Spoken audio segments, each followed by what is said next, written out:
Okay, Kath and Jeff had asked me to speak today regarding my love for the church and my love for God. And I'm not a good speaker, so you have to bear with me. I hope that God allows you to hear the message that I'm trying to convey. My wife couldn't be here today, and my son decided that today wasn't a good day for her to be here. So, but she wanted to pass along the fact that what she loves about this church is the message she gets every week that allows her to be a better Christian, and also the fact that this is a church that doesn't judge, and she finds it very comfortable to be here when she is here. So let me convey that before I forget. I would just want to pass along a little history of how I came to know God and came to this church.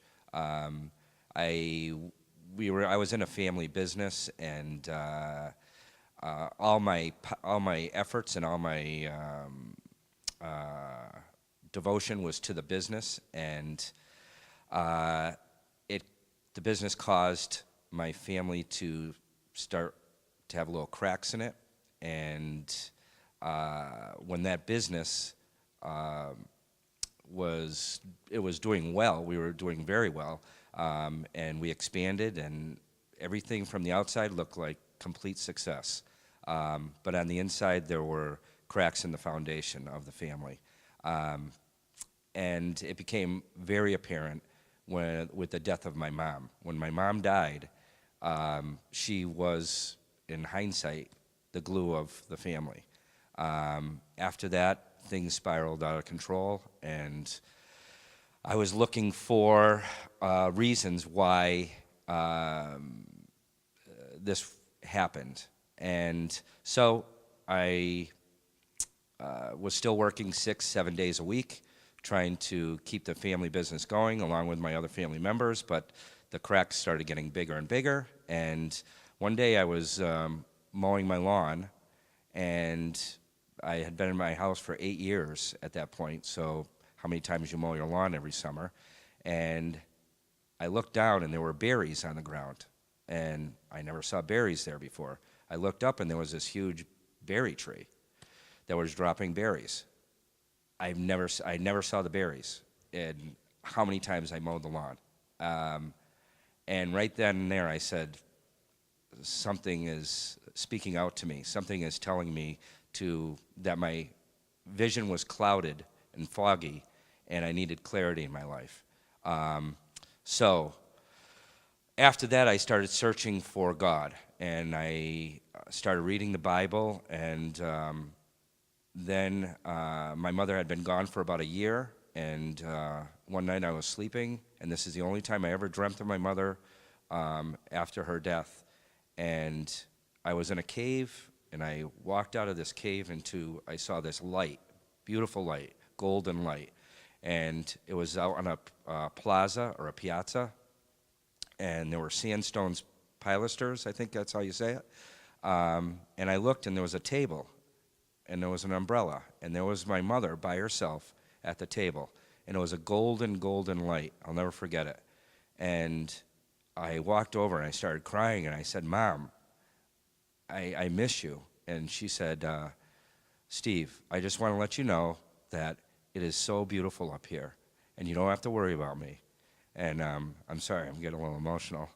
And I know you're going through some hard times in your life right now, but just know that you're going to be okay. Everything's going to be okay. And that was it. That was the dream. So from then on, I started searching for a church. I went to probably 8 churches in the area.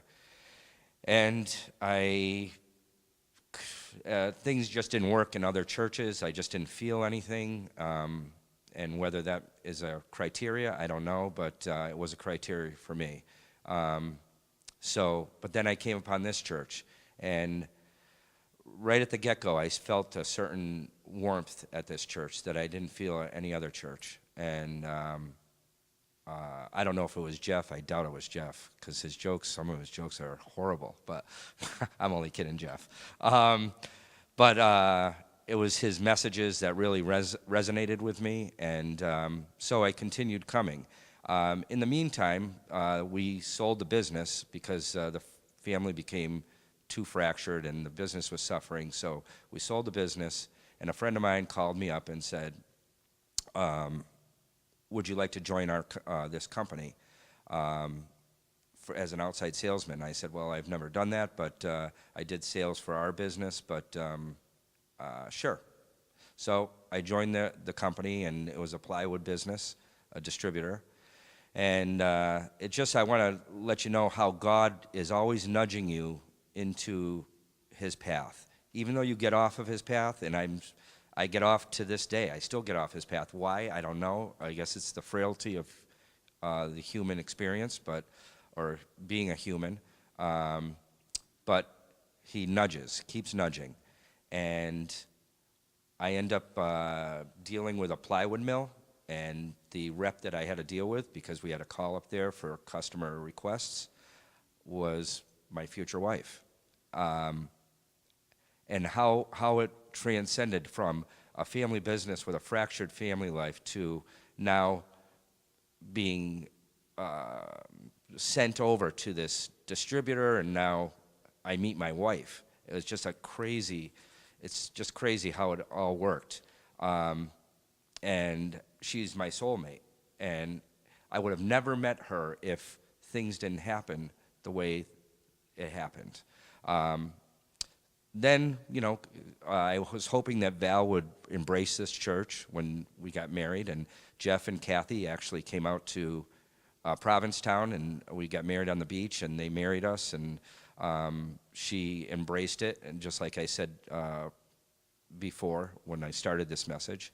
And then we wanted to start having a family, and so I remember she was still working for her family business, and because it was her family business also. Isn't that funny? And she wasn't getting pregnant. And it was in October of, I think, 2013 or 2012. And I was working in the land at her house up in Canada. And she was at work, and it started getting dark. And Val got home at like 7 o'clock, but prior to that, as I'm working in the yard, I look up and a tree had broken in a very odd way, and how this limb landed the way it did, it's just beyond me, but it was a message from God in my mind. So I wanted to show Val, because she was so despondent about not being pregnant, and so she came home, and I said, hey, remind me tomorrow, I want to show you something, and how we have to start trusting more and more and more in God. By that point, you think I would have trusted him by then, but it's just, again, back to the weakness. So Saturday came, and we went out to breakfast. We came back, and I said, oh, yeah, I got to show you something. So I took her out to the edge of the driveway, and I said, look up. And she looked, and the way the limb landed made a cross. And I said, you're going to get pregnant. And she said, I'm not, though. I go, you're going to get pregnant, Val. And Sunday morning, she decided to take a pregnancy test, and she came into the room, and she said, I'm pregnant. And I just,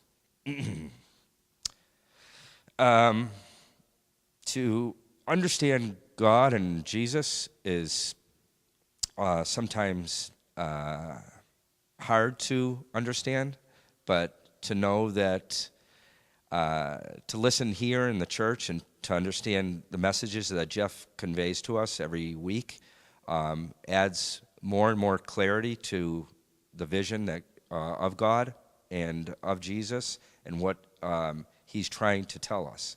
I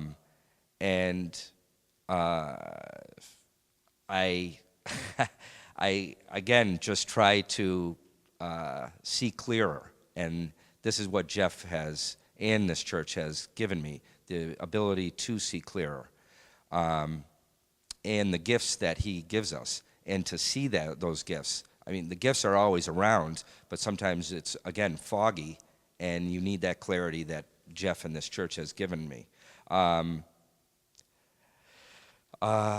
So,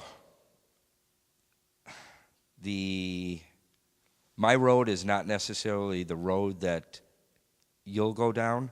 And my life is obviously not the conventional life, being that I'm older and I'm having children at a later age.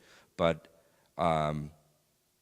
we don't have a conventional God, and He works in each of us in His own way. And the thing that I want to say is, when you're going through a hard time, you want to lean on this church to give you the message. And you also want to lean on His cross to help hold you up during those times of need. And be grateful for the times that are when things are going well for you. And that's all I have to say, so thank you very much.